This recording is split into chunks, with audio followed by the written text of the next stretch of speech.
Hey everyone, it's Alex and welcome to this Marvel Snap video where we're going to be discussing the latest balance update OTA in Marvel Snap. And while I do appreciate Second Dinner's attempt to try to resolve some major meta issues, it also comes with a couple pain points, which I'm going to be discussing here and be very interested in your comments as well. Mainly around Mr. Fantastic, Fantastic Four First Steps, going from a 2-2 to a 3-4, which is a gargantuan nerf. Like, this is an absolutely massive nerf, especially with the identical text. With text like this, you definitely want to have the card out early. Think about how much proportionally stronger this card is on turn 2. You are now delaying the card an entire turn. Also bear in mind that the effect of Mr. Fantastic Four could potentially be that you are discounting a 4-drop to a 3-drop, or like you're able to, when you get it on turn 2, your turn 3 can change, your turn 4 can change. So like it has this knock-on effect. This is a very significant nerf, and yes, this card has been absolutely phenomenal, and perhaps it will still be absolutely phenomenal. But the challenge I have here is that you are running a 53% win rate and a 50% meta share. The meta share is way too high. Clearly something had to happen. What concerns me, however, is that a nerf this significant coming as soon as the card enters the snap packs can be very frustrating, and I absolutely feel the frustration for players who would have purchased it, basically played it for a week, and then had it like significantly nerfed. Meanwhile, for the last month, it's been crushing the meta for those that had bought into the season pass prior. So it's one of those circumstances where the season pass card ends up being extremely troublesome from a meta perspective, and then by the time it reaches the new players, or the free-to-play players I should say, they get cooked because they spend their resources and then the card gets changed. And again, there's a good chance that Mr. Fantastic is going to be fine, right? Like, I don't know. We have to test it, right? The effect was incredibly powerful. It's clearly weaker, though. And so you spend your 6,000 tokens buying a 2-2 with this effect, and then you get a 3-4 a week later. That's rough. That's rough. And I honestly feel for the players out there that did invest in the card and now might not be as interested. Or what if he does fall off the cliff? Like, what if Mr. Fantastic Four, this is a massive nerf, and like, he doesn't see play anymore? That might not necessarily happen, but I'm just saying, like, it is potentially possible, right? Naturally, they tested these things. I'm just concerned for the free-to-play players and the players that are using the snap packs as an acquisition method for the series, the season pass cards. Because we can't have this happening repeatedly where season pass cards have plot armor while they're available for money, and then they come out into the packs and they get clapped, right? Now, while without a doubt something had to happen with Mr. Fantastic, I'm just trying to suggest that maybe the timing could have been better. Maybe there wasn't an OTA window within the last week of the season, but maybe nerfing it prior to it entering the snap packs would have been better for the average player. Maybe even communication to suggest that this card was getting nerfed prior. Maybe they weren't decided that they were going to nerf this card. But I do think that perhaps some communication for the players as it entered the snap pack that it was facing a nerf, or perhaps on the watch list at the very least, could have been beneficial in kind of conserving some resources, right? Because I don't like players being in a damned if they do, damned if they don't situation where you have a 50% meta share card, which honestly so many decks are utilizing, and if you don't get it, it feels like you're at a disadvantage. You get it, and then it gets cooked, right? So, let me know your thoughts in the comments below, like if you have any constructive criticisms or any ideas as to how this type of situation can be mitigated in the future. I'd be very interested in seeing it, and I'd be happy to pass that information on to the developers, because this is a situation we might find ourselves in again in the future, right? A season pass card overperforming, it clearly needs to be nerfed. When should it be nerfed?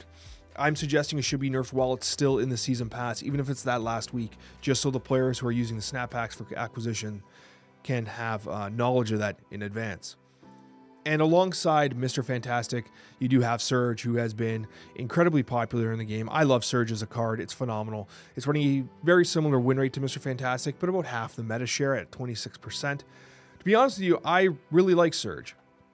I think Surge is a great card. I think it remains a good card. I think this nerf is totally fine. I don't see an issue. I will continue to play Surge wherever possible. And I like this change too, because obviously the card probably need to get toned down a little bit. Ravonna synergy doesn't matter in this case, because obviously this card will have to be out on turn 2. So like, yeah, this is a really safe nerf.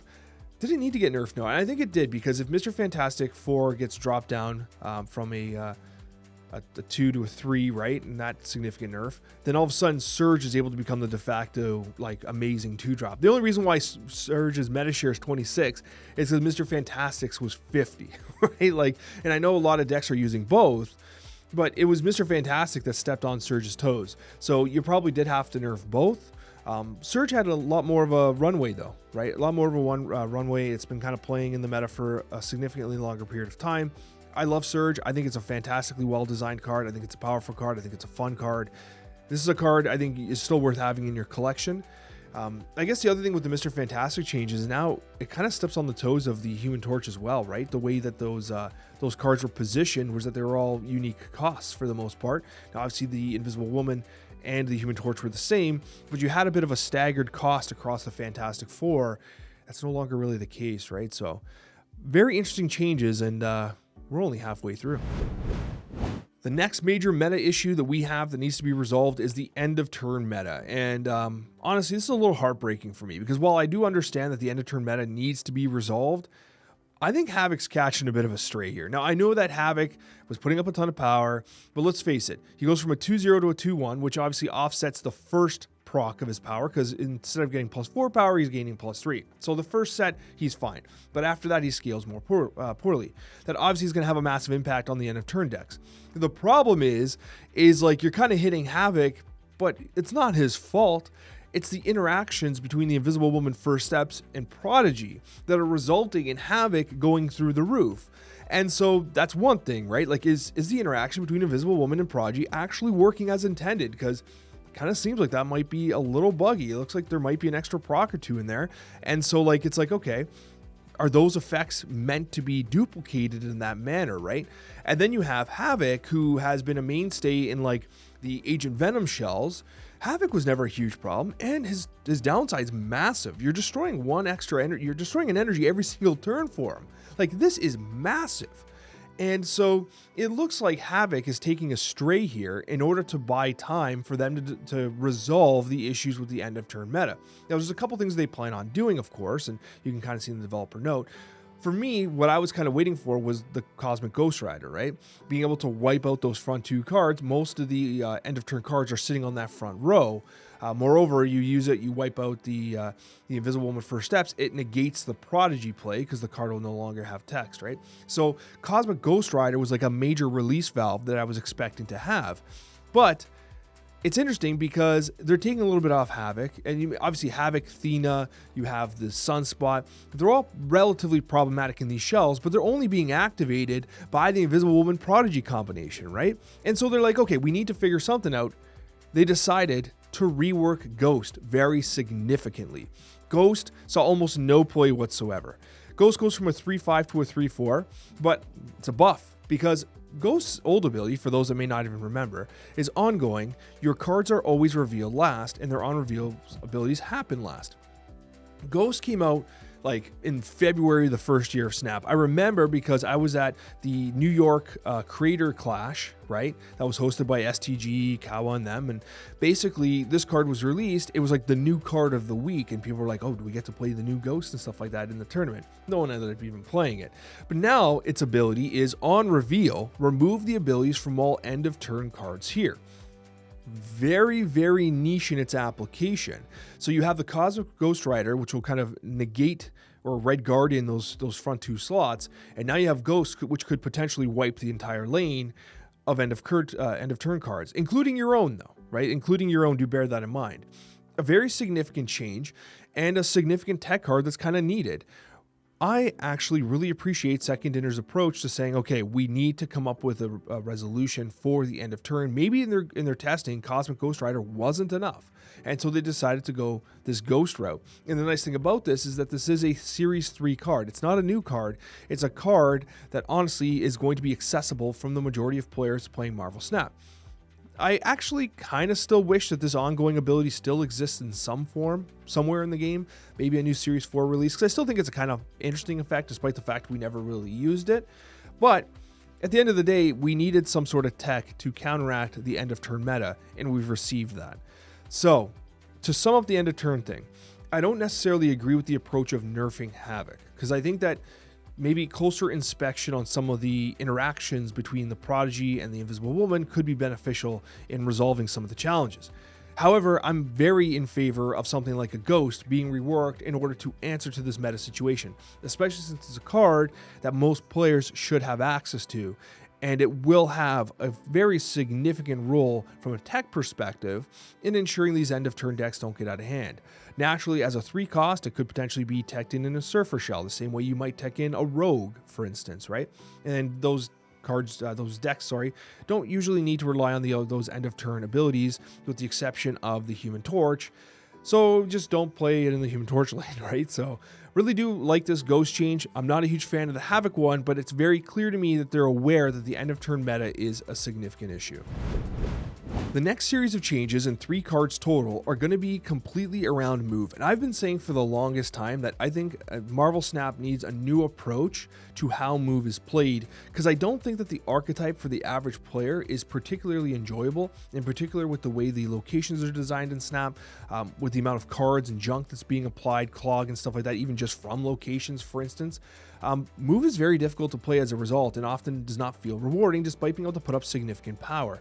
And even Vulture here, which is the first card we're talking about 3, and Human Torch is going to be next, and it's worth noting because Human Torch and Vulture are kind of switching spots here. They're only seeing about 3% play rate, despite the fact that at high echelons of MMR, you do see move being played with a high degree of effectiveness, specifically relying on that Human Torch interaction with Frigga to get massive Human Torches replicated with power on the board. But they're kind of switching places here. Vulture goes from a 3/3 to a 1/2. It has similar text with a different power output. When this card moves, gain +3 power as opposed to the traditional +6. This makes it a much more straightforward move card. Like, this is a much more listen, the way Human Torch used to work obviously had a monumental ceiling, like absolutely skyscraper level of ceiling. But it didn't seem consistent with the design of other Marvel Snap cards like that scale at that cost. Now this seems like it makes a lot more sense. Now you move it once, it is a 1/5, which is pretty significant considering something like a Bobbert, Hydration Bobbert, is going to be a 1/4, right? That can be snapped and moved around. It does have the end of turn synergy, of course, but that's a whole other conversation. Actually, we've been talking about it a whole lot today, haven't we?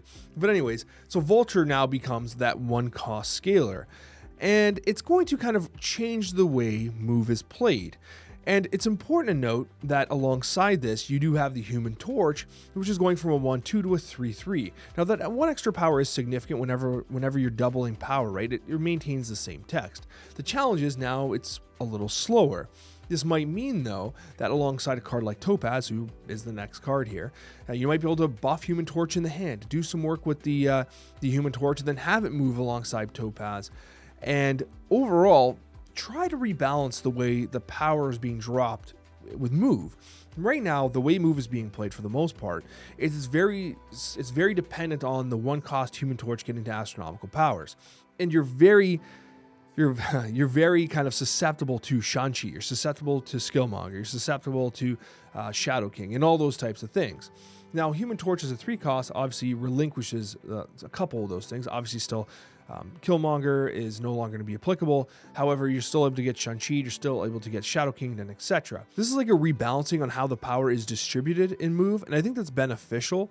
The only challenge is that I honestly don't play move enough to really have a firm understanding on how this is going to shake up move's capabilities in the meta. I honestly don't. Like, I'm not sure how this is going to make move either easier to play for the average player or more difficult if it kind of streamlines the power output, because what you're seeing with something like a Topaz change is going from a 3/4 to a 3/5, which is not significant, but the key thing here is that, like, you're taking a little bit of power away from here, column A and column B, and you're kind of spreading them out a little bit. Topaz being a 3/5 while activating a boosted Human Torch as a 3/6, for instance. Whoever got hit with Mr. Fantastic, got hit with whatever. That's significant, right? So you're kind of spreading out the power a little more, but this does negate those massive Human Torch strategies. And so it's kind of like it's almost a redo on the way move is being played. Move is barely being played at all, but now they're saying, okay, we don't necessarily want this like go big or go home, all in on Human Torch move style play. We want move to actually be about getting cards and moving them around the field of play.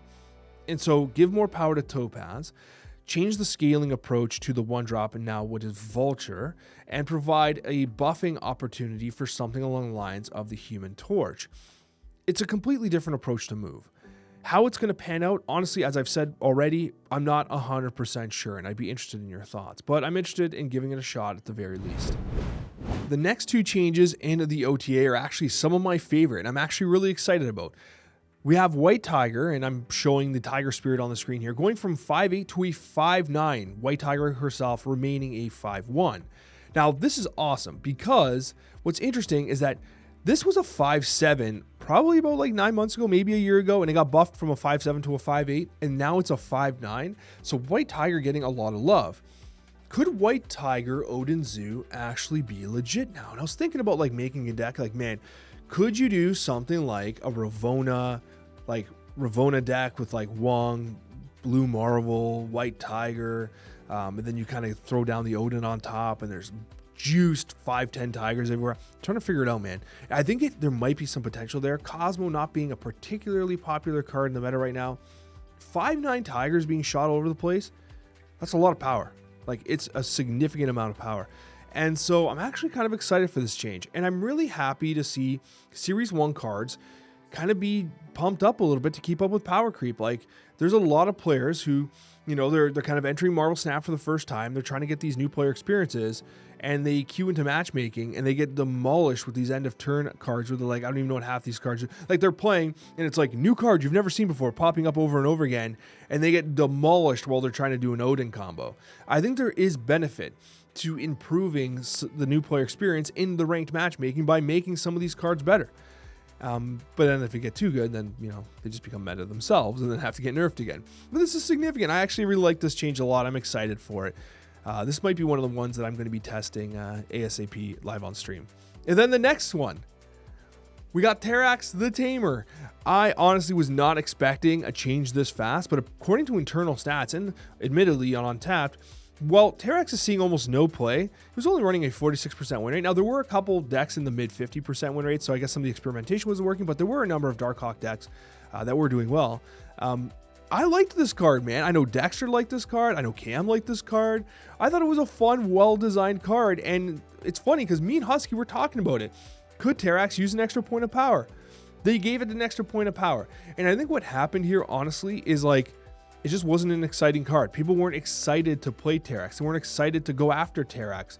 Being a 3/3, especially one that wants to work with the power that it's generating, you know, it's a little frustrating. But much like something like a Gladiator, this extra power, especially when like winning a location changes the effect that it applies, I think it's important. Like, I like the idea of this extra power because it's worth more than the average card. It's not just one power. It double dips on its effect, right? So anyways, Terrax the Tamer getting an extra power is exciting to me. I'm happy it happened. I'm surprised it happened as fast as it did, because at a 1% meta share, I believe it didn't get much testing, but apparently internally they're like, you know what, let's turn this up a little bit and see what happens, and I'm okay with it, because I actually like this card. I think it's a cool card. I'll take one extra power. I would have still kept playing it at a 3/3, so this is just gravy for me. Anyways, guys, thank you so much for watching. I sincerely appreciate each and every one of you guys. You make all these videos possible by watching, contributing, and of course, hitting that like button, subscribing, and all those kind comments you provide. It means the world to me. Thanks so much, everyone, and we'll see you on that next one.